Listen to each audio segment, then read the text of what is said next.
Мына Үржар өңірінде Қазан төңкерісінің алдында Жұманбай деген болыс болды. Жапалақ деген інісі болды. Көрдің бе? Мына ағайын қандай? Жұманбай ақылды, Жапалақ ұрыншақ. Онда бір жерге пайдаланады. Сосын неден орыстан жаңа құпия тапсырма келеді. Жұманбайды ұстаңдар, түрмеге жіберіңдер деген. Сосын Жапалақ айтады: "Ей Жұманбай" дейді. "Сен кетсең мына ағайыннан береке кетеді. Елдің басы кім қосады? Ана ұрпаққа кім тәрбие береді?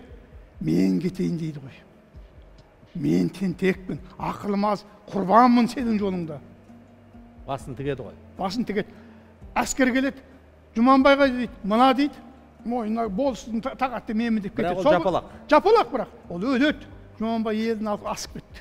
Қытайға барды. Қазір мен сол ұрпақты білемін. 60 асып келді. Біреу министр, біреу генерал, біреу бизнесмен. Сол Жұманбай мен Жапалақтың ұрпағы қазір. Атын айтпай қояйын. Қарап отырам. Ай, Жапалағым, ай, сенің арқаңда бұл ұрпақ тірі қалды ғой деп. Жапалақ шәйт болып кетті ғой. Шәйт болып кетті ана мықтың арқасында. Соны неге?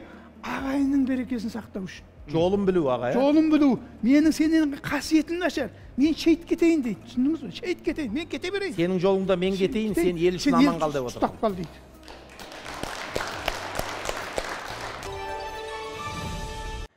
Толғандырып жүрген сұрақтарыңыздың жауабын іздесеңіз, Тәлім трендті көріңіз. Ол үшін YouTube каналымызға тіркеліңіз, немесе App Store, Play Market'тен ұялы қосымшаны көшіріп алыңыз.